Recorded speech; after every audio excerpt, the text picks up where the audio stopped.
Today I'm going to attempt to check my valve clearances.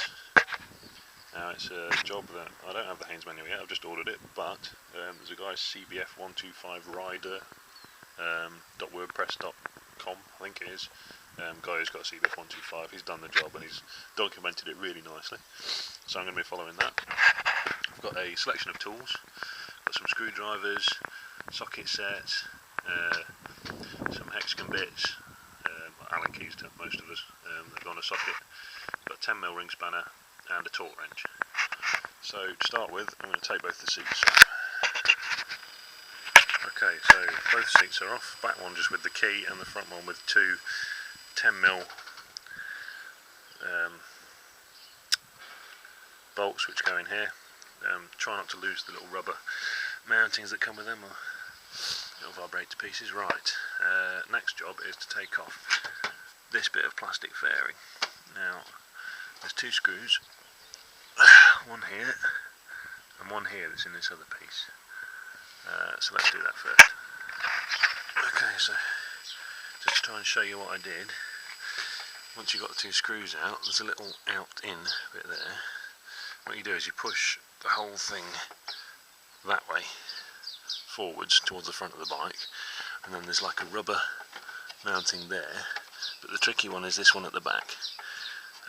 But if you're just very gentle with it, it's got a rubber end on there and it just slots over. So hopefully, oh, there's another one here, look, as well.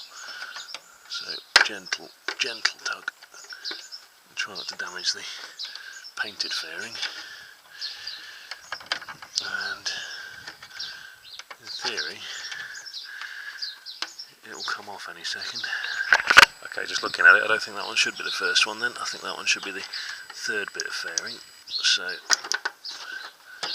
slot it back in for now. So I reckon actually, this top bit off first, then this side panel, and then this one should come off nicely. Right, get the screws out. Okay, so this little plastic bit of fairing is out now.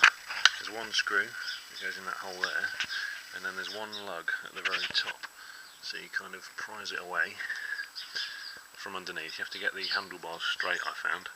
When I had them tilted all the way around to the left, I couldn't actually remove it from this point on the side. Okay, next job, the main bit. Now this is the hard bit apparently. Voiceover alert. There's two screws down there that I right need to get to.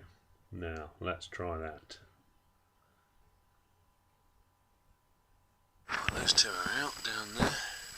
You can see, not sure if it'll come up on the picture, but there's a screw just here, which I think is another one on.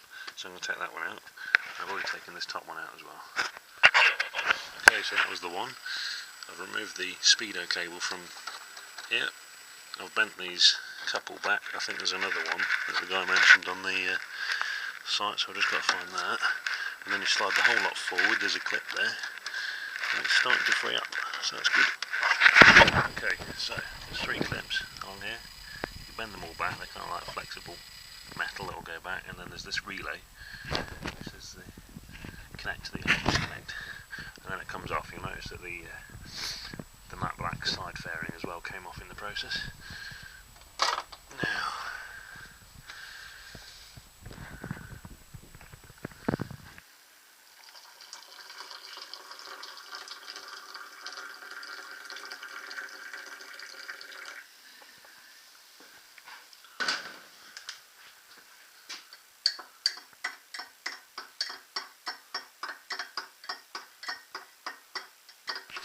okay, so next job, finger over the mic.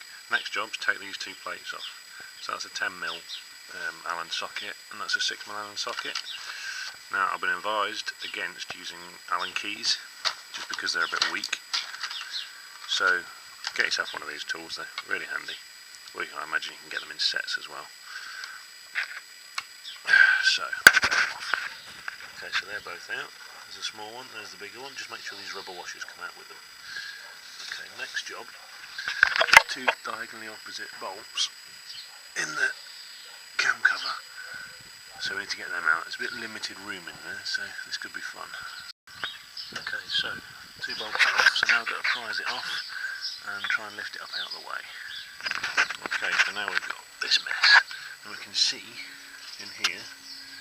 These are the tappets, and they've got a little square on top that you grip and a lock nut underneath. The first thing we've got to do is find top dead centre.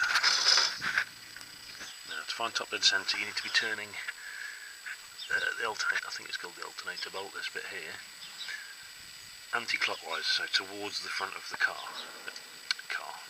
bike. Now you're looking out for a T in here. There's an F as well, which is on the firing stroke, and a T from top dead centre stroke. However, I'm having trouble because of the compression in the piston. So when I get to the point where it needs to be, it jumps around. So what I'm going to do is take the spark plug out, so there'll be no sort of compression in the cylinder. Spark plug's around the other side. One moment. Right, spark plug's out. It looks quite nice. So now let's try again. Okay, so there's pretty much guaranteed no way you're going to see this, but there's a T with a line in there on the outer ring. So that's what you want in line with that notch at the top. What you also want is the camshaft sprocket. Camshaft sprocket here. These two lines are parallel with the top of the engine, and also this little O should be on the top side. Now the guy who's got this on the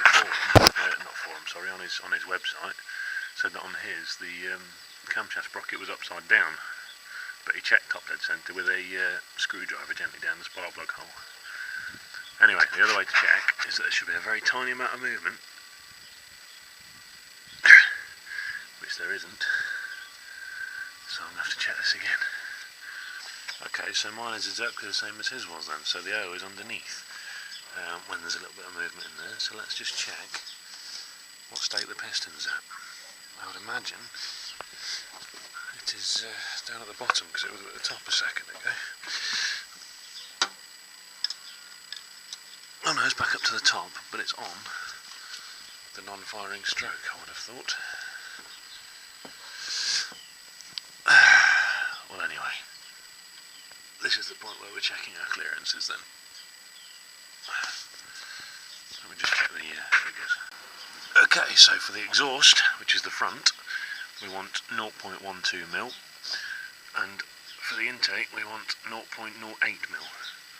So we're going to grab the feeler gauges, and what you want to do is try and slide it underneath. If it slides in with some resistance, that's good.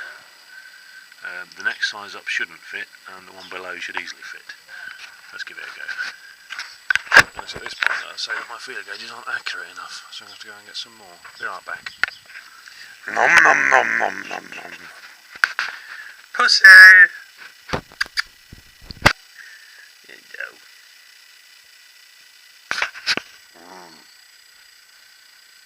Why? There you go.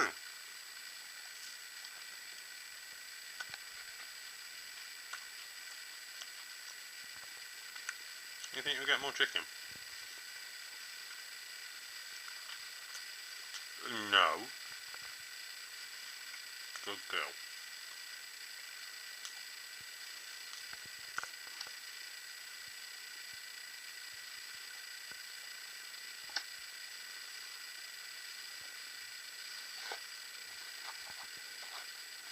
No.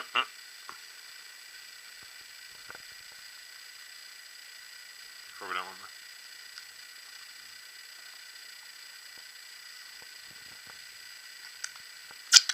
KFC cat. Right then, back to it. So, I've got the right tool now, and although it's like, what's that, a couple of thousandths of a millimetre out, we can get 0.12 and 0.08 pretty much bang on. So, I'm going to, basically what I'm going to do, I'm going to get my gauge, I'm going to slide in the right sized one into this gap here. If it fits, I'll try the next size up. If that doesn't fit, I'll be happy. If it does fit, then there'll be some adjustment to make. If the right size one doesn't fit, then there'll be some adjustment to make as well. Oh dear, terrible machining of these parts. That's what you get though for a cheaply made bike. Anyway, right, well that is bloody tricky. Lots and lots of attempts. I finally got them perfect, but I have to say they were pretty much spot on, even beforehand. So, it probably wasn't really that relevant. Anyway, reverse order of everything. I'm going to put everything back together, and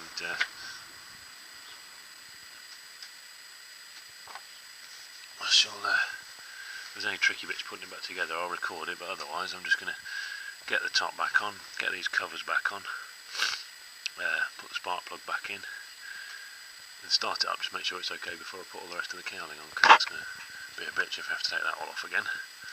I'll let you know the results. Right, so what I've done, I've been back, I checked what he'd said, and I've taken it all off again. One thing worth noting is that what you really should do is turn the engine over a couple of times and then check the clearances again. So, after all that, I've taken it all apart again. I've done that, it's back on, I've nipped these up.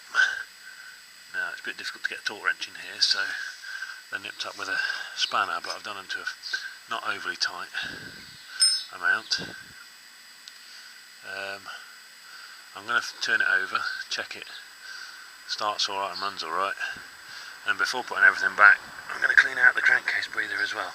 Doesn't look like there's anything in there, but I'll just check it anyway.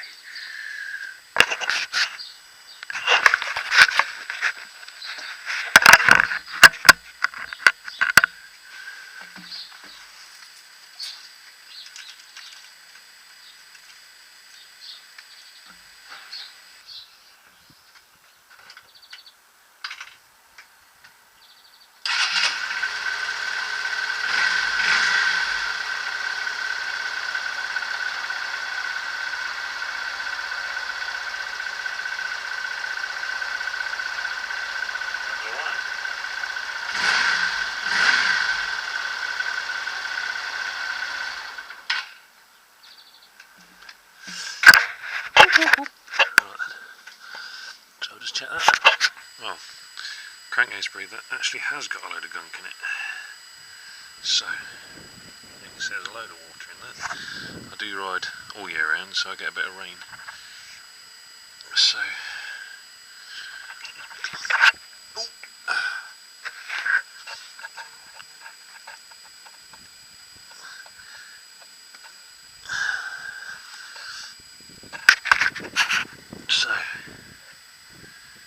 one thing I will say is remember, right, see where we are, this lug here, when you're pulling the whole cowling in, because it kind of slots in that way, and there's a huge, great big kind of bracket there that it slots into, which is a bit tricky to get on. But I screwed everything up, screwed up down there, screwed up here, screwed this one in, and then noticed that it was pushed away. And there's this little lug here that you have to try and slide into when you slide it in. So just remember that, because it's a real pain in the arse otherwise.